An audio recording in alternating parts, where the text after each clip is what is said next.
Assalamualaikum warahmatullahi wabarakatuh. Bagaimana kabar kalian semua? Anak-anakku kelas 5 yang hebat. Kita berjumpa kembali dengan PGRI Tulungagung dalam pembelajaran cerdas pangkas.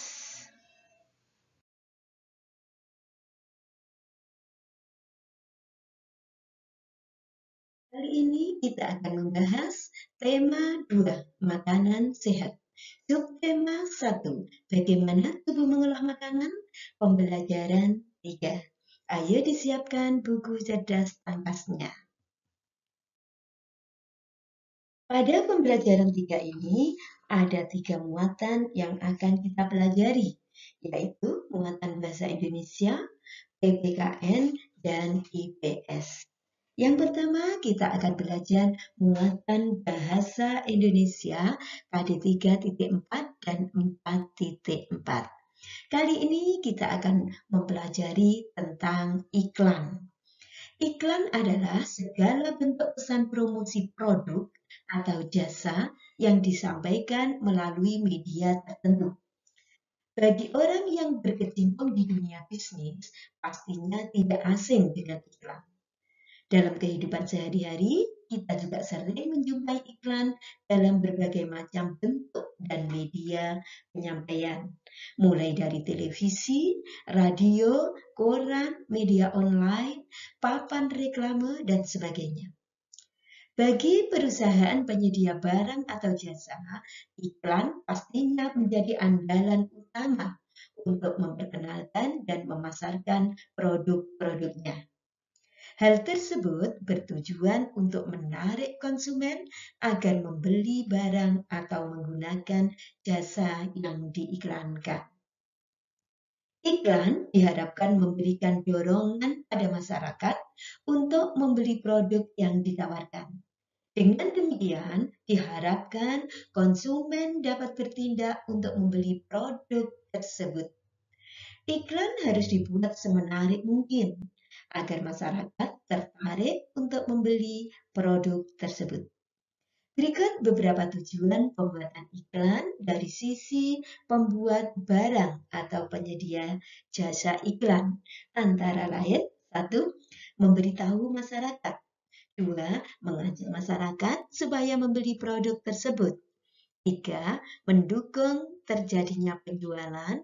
Dan yang keempat, membangun citra perusahaan.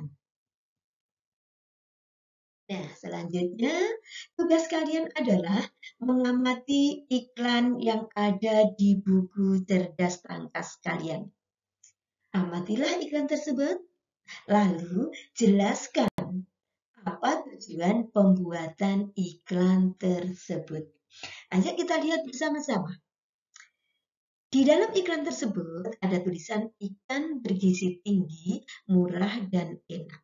Nah, tujuan pembuatan iklan tersebut adalah agar masyarakat mau mengonsumsi ikan yang bernilai gizi tinggi, harganya murah, dan rasanya enak. Selanjutnya kita akan membahas ayo berlatih. Ayo mengerjakan soal-soal berikut ini dengan benar. Soal nomor 1. Kepala ikan berfungsi untuk, saya ulang, 1. Kepala iklan berfungsi untuk A. Menarik perhatian pembaca. B. Biaya relatif mahal. C. Lebih ekonomis. D. Didukung oleh audio visual. Jawaban yang betul adalah A. Menarik perhatian pembaca. 2. Gambar iklan merupakan salah satu iklan yang dipublikasikan melalui media cetak. 3.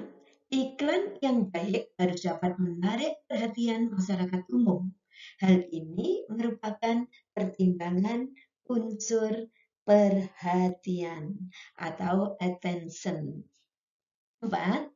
Iklan komersial dibuat dengan tujuan memperkenalkan barang atau jasa kepada calon konsumen. 5. Jelaskan perbedaan antara iklan dan poster.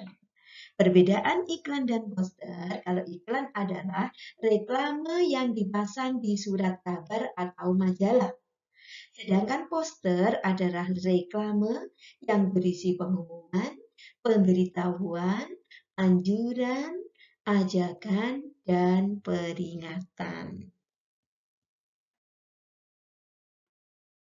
Selanjutnya, muatan yang kedua, yaitu muatan PPKN kali 3.3 dan 4.3.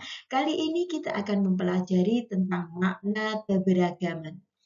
Negara Kesatuan Republik Indonesia terbentuk dari keberagaman dalam semua aspek kehidupan.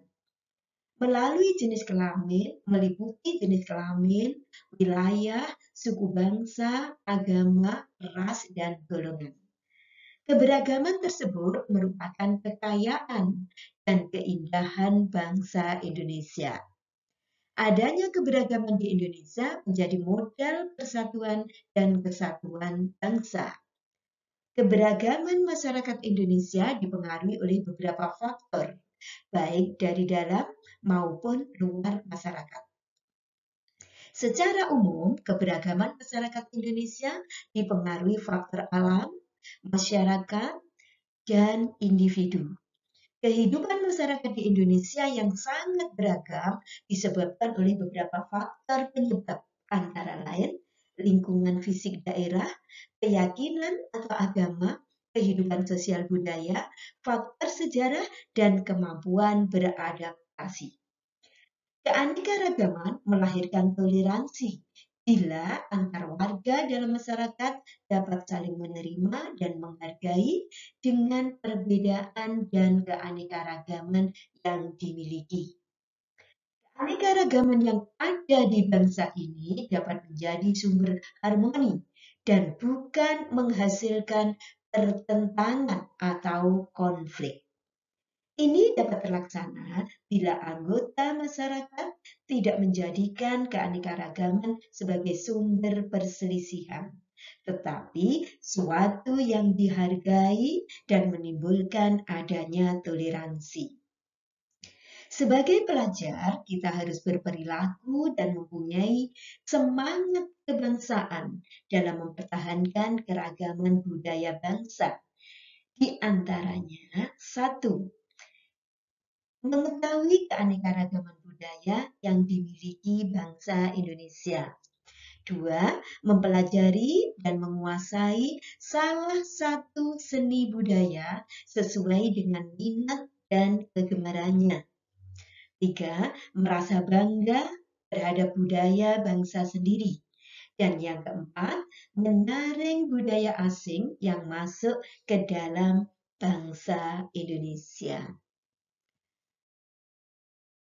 Selanjutnya, tugas kalian dalam kegiatan 2 adalah sebutkan, tuliskan 5 contoh suku yang ada di Indonesia beserta perbedaan-perbedaan yang melatar belakanginya.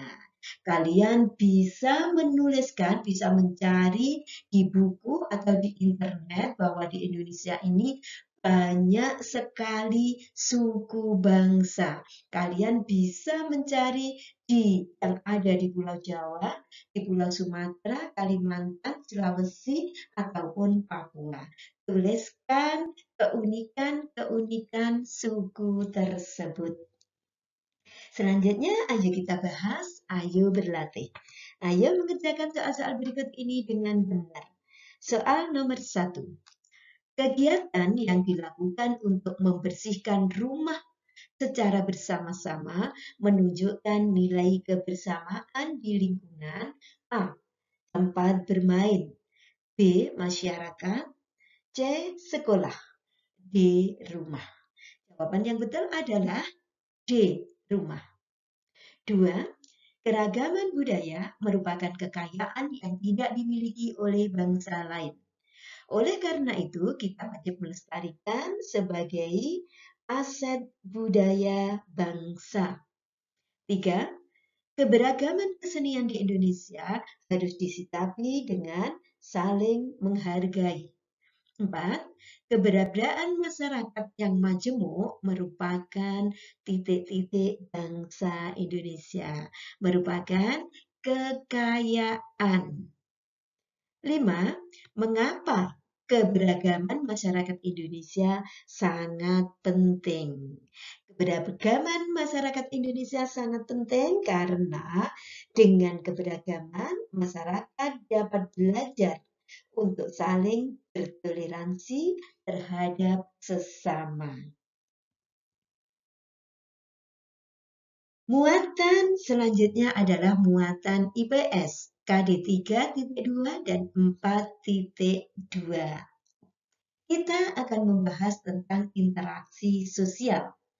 Interaksi sosial adalah hubungan sosial yang dinamis, baik yang menyangkut hubungan antara individu dan individu, antara individu dan kelompok, maupun antara kelompok dengan kelompok. Hubungan sosial itu terjadi melalui komunikasi dan kontak sosial. Interaksi sosial merupakan kunci dari semua kehidupan sosial. Tanpa adanya interaksi, maka tidak akan ada kehidupan bersama. Ciri-ciri interaksi sosial. 1. Jumlah pelaku lebih dari 1 orang. 2. Ada komunikasi antar pelaku dengan menggunakan simbol-simbol. 3. Dalam interaksi sosial juga ada dimensi waktu. 4. Adanya tujuan yang ingin dicapai. Sekarang, syarat interaksi sosial. Interaksi sosial tidak terjadi apabila tidak memenuhi 2 syarat sebagai berikut. Syarat interaksi sosial adalah adanya kontak sosial dan adanya komunikasi. Selanjutnya, tugas kalian adalah kegiatan 3. Jawablah pertanyaan yang ada di kegiatan 3. Apakah yang kamu ketahui tentang interaksi manusia dengan lingkungannya?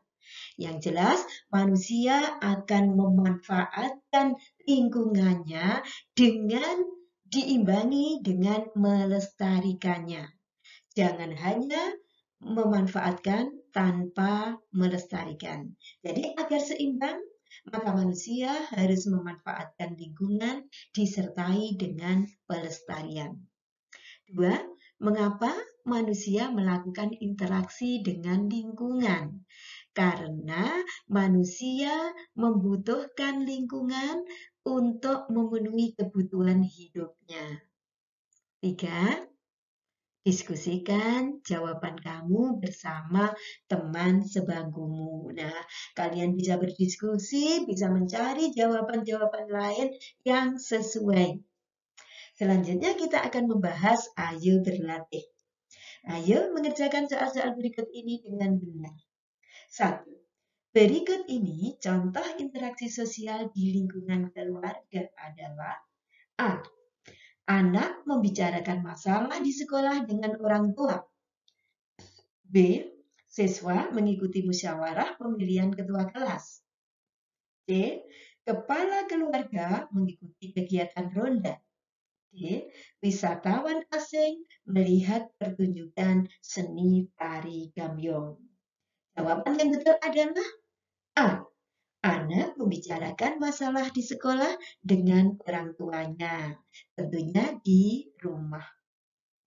2. Setiap individu pasti membutuhkan bantuan dari alam maupun orang lain. 3. Dengan adanya interaksi sosial, maka kebutuhan dapat terpenuhi. 4. Manusia tidak dapat hidup tanpa bantuan orang lain, sehingga manusia disebut sebagai makhluk sosial. 5. Mengapa manusia melakukan interaksi dengan alam? Manusia berinteraksi dengan alam karena manusia membutuhkan yang ada di alam, baik hewan, tumbuhan, atau benda-benda lain yang ada di alam sebagai sumber daya alam untuk memenuhi kebutuhan hidupnya. Nah, demikian tadi pembahasan tema 3, subtema 1, pembelajaran 3. Semoga bermanfaat. Terima kasih, sampai jumpa di video pembelajaran berikutnya. Saya akhiri, wassalamualaikum warahmatullahi wabarakatuh.